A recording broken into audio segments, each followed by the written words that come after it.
Hey guys, welcome back to my channel. My name is Jocelyn. Hi, hello, welcome. If you guys are new here, don't forget to subscribe so you guys can watch more videos like this. In today's video, we're going to be talking about every 5-star book that I rated in 2023.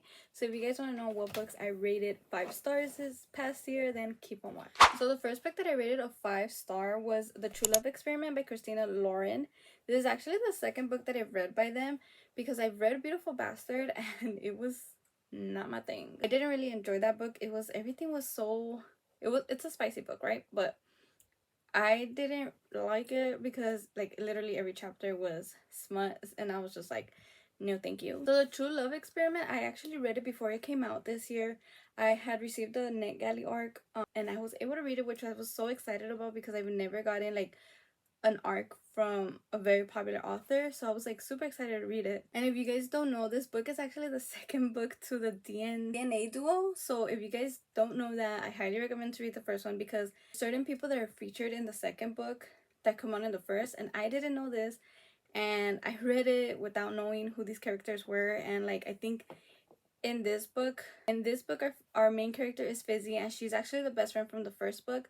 So if you guys haven't read that book, then you guys probably have no idea what you guys are reading. It is a sequel to The Soulmate Equation. So it's basically about our main character named Fizzy, who she is one of the main characters. She is a romance author and she's very crazy and outgoing. She's very funny. Our other main character, which is our love interest, is Connor Prince, who is a British filmmaker. Yeah, I guess you could call him a filmmaker. He does documentaries. He is a single father and he is trying to stay there in California. His boss asks him to do a reality show and he hates reality shows. But basically the whole premises of the reality show is like The Bachelor. So you have your main person going on multiple dates, but some of those dates that this person goes on are like people that she has met in her past or even her ex-boyfriends. So it's kind of like crazy, and he decides to like make this show better than the rest and not similar to everyone else. He has Fizzy, who is a very popular, well-known romance author, to be our main lead in the show so that people connect with her easily. They could connect with like the show and she gets better views and ratings for her books as well. So it's like beneficial for both. I love their characters. It's kind of like a forbidden love trope for them. He is her boss, so they kind of cannot mix the relationship together, but it's so cool and funny, and I think Fizzy makes the whole story a lot better because she is really funny. The second book that I rated a 5-star is also a sequel. I don't know why I did not read this before reading these books, but Every Missing Girl by Leanne Cale Sparks. This book is also part of a series, I believe. It's from the Kendall Beck series. I don't know how many books she has in there. This book is a thriller, and I also received it from NetGalley as an arc. That's why I didn't really pay attention to if it was a sequel or not. But basically, it's the Kendall Beck series, and she is an FBI agent. And it's basically her stories of like her cases that she does. As well, I feel like you need to read the first book kind of to understand, not to understand because they don't connect, they just have characters that are featured in the first book. So in this book we follow our main character Kendall Beck, who, like I mentioned before, she's an FBI agent. Male character, who is Adam Taylor. He is an investigator. He's a homicide detective in Denver, Colorado, and they ended up meeting up again for a double case. So in this one, you're following the story of, I guess you could say, incidents that happen in the story that intertwine. So in one part, it's murder slash robbery, and then the second part, Kendall Beck also helping Adam find his niece that went missing. And I actually really like this book. I wish I would have read the first one, and I'm still thinking about reading the first one because these are so easy to read and they're fun. They catch your attention so easily. Like, you are never bored in this story, and that's something that I love about thriller books because I hate it when it takes forever to figure things out and stuff. Like, I feel like this writing style is so easy flow, and it's such a fast-paced book that like you honestly, like, I read this book in one day because that's how like easy it is to get into, and there's clues in every chapter. And like I feel like still the ending was such a plot twist to me because I was just like, wait, what? I feel like the ending was really good. So you guys definitely need to read this book. I highly recommend it as a thriller. This is definitely such a good book to read. If you're just getting into thriller books, this book is it. So definitely read this series.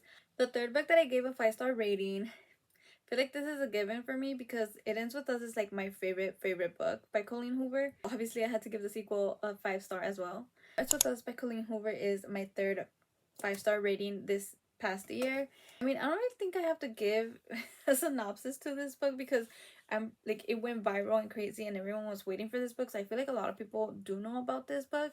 But if you don't, you definitely have to read the first book, It Ends With Us, because it's a continuation from right where it left off. So you really need to like read the first book to read this one. Regardless, there's really much that I cannot say because if I do, it gives the whole point of the first book. Let's just say that it's them as an adult and their adult lives after the whole situation that happened in the first book. So you get to see them live their life how they wished for when they were younger, I guess you could say. But yeah, that's my third 5-star rating. The fourth book that I rated a 5-star is a book that I was not expecting to rate a 5-star. I've never read anything from this author before and I was like, this is so good. The Night I Died by Anne Fraser. Now this book is crazy. It's not super crazy, but it was just like, what? Like, I did not expect that. I was just like, I mean, yeah, no, I did not expect the plot twist or the how it ended or like thing that we find out. I'm just like, whoa, like, I'm just like, why would they do that? This book, I feel like it is a miss or hit. I feel like there's a lot of mixed feelings about this book, so you either like it or you don't. So basically this one's about a girl who is also a FBI agent, or she's an investigator, I believe. Her name is Olivia Wells and she's from a small town in Kansas, and when she was younger she had an incident where she had died and lived again.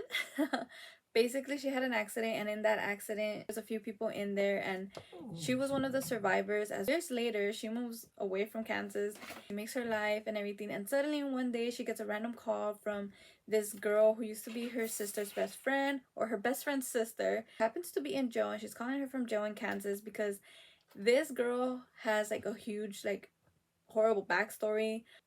All her kids have died each year, and so everyone's kind of like, is this girl crazy? Is she killing her kids?